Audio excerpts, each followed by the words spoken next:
Hello again. This is my last attempt for today. I think the phone overheated a bit because it told me like three, four, five times the recording has stopped.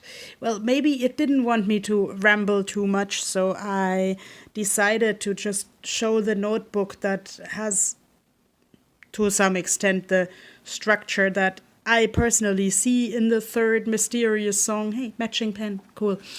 I like this type of pens because it has an exchangeable filling that you can also spread with a water pen to some extent.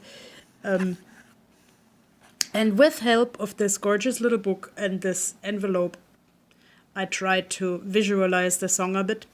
Like I see this hippie woman running away from the close-knit community where she doesn't see any perspectives.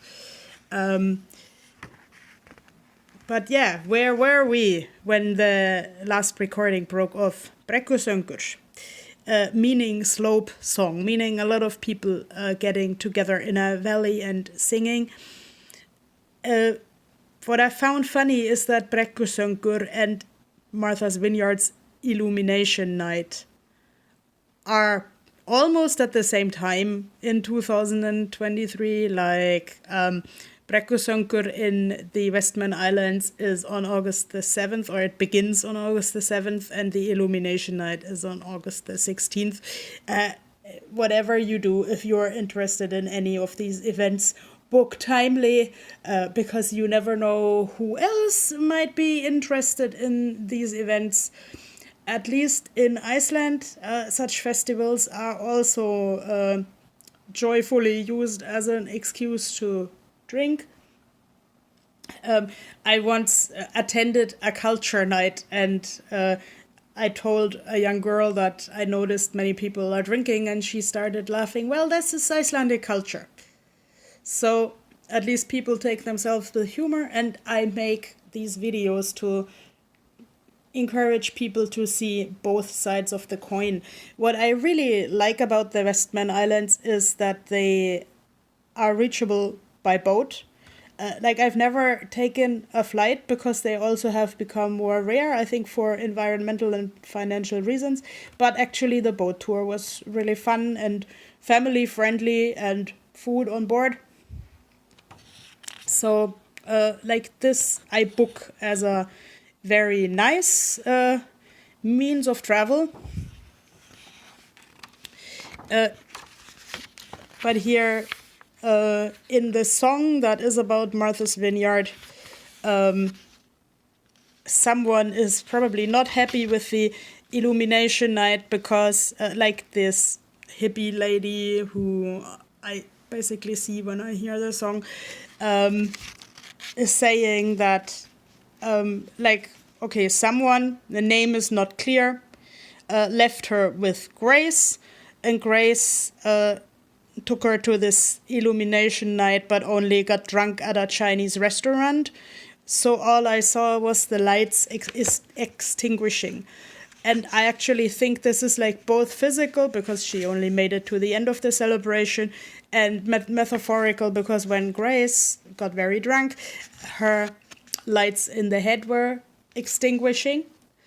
That sounds very much like the police report in the morning after the culture night or Brekkusöngur in Iceland.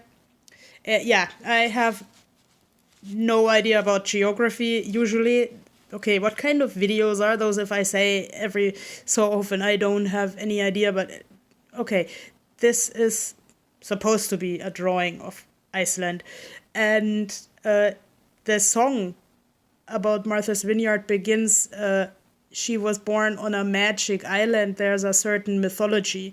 That rings a very Icelandic bell because Iceland is marketing itself over its mythology as well.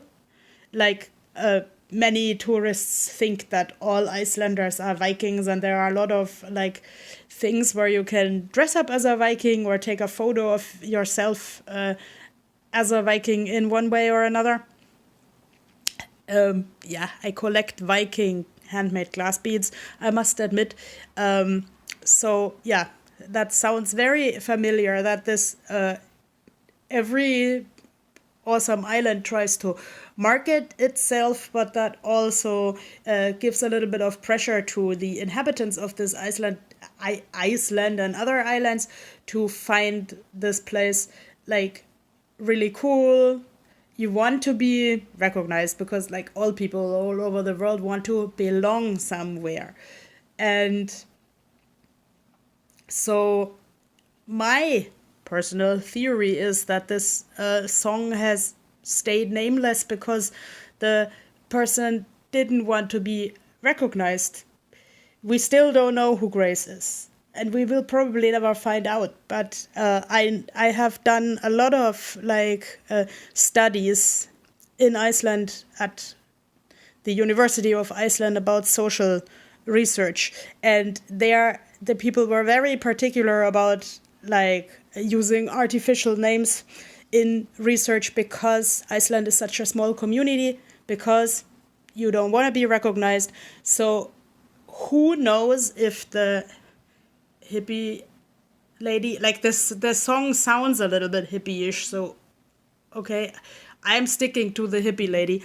So who if the hippie lady, what if the hippie lady just doesn't want to tell us her name because she criticized a really close-knit society. Yeah, by the way, the puffin is the main logo of the Westman Islands, and I haven't seen a single puffin in the Westman Islands. And the most tourists and Icelanders even never have seen a live puffin.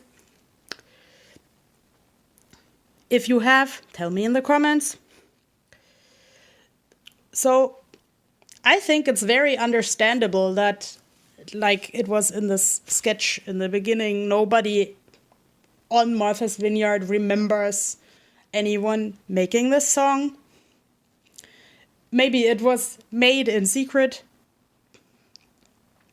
And maybe, just maybe, they also don't want anything to do with this person anymore because this person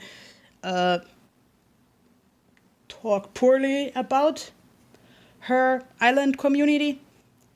I think there is a lot of codependence with an alcoholic in the song, light the lanterns, everyone, celebrate the moment when the will to live collides with love.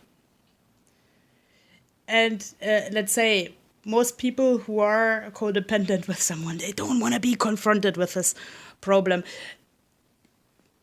And yeah, so I mean, if the tape was found in Los Angeles, of course, that's far, far away from Martha's Vineyard, on the other side of the country. And more, the closeness to Los Angeles would more support this idea of Southeast Farallon Island, I must admit. But in Los Angeles, there are, it's my understanding, the big movie producers and the big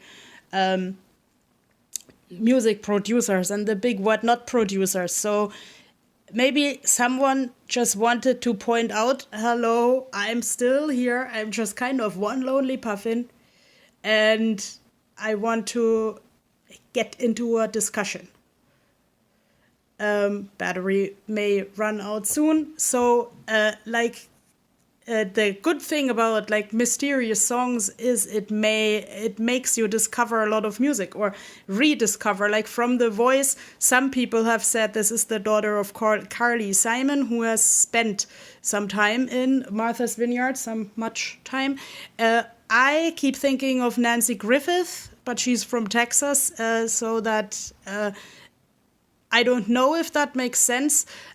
What most people recommend and what I discovered, following this following the listening of the song, was a women's duo called Hazelwood. One far-fetched theory is Jefferson Airplane, but I think that's okay, that would be the hippie thing, but that's very far-fetched. So yeah, what I take home from this, just enjoy the song, be open to criticism as a society, because a society is only good if it keeps asking questions.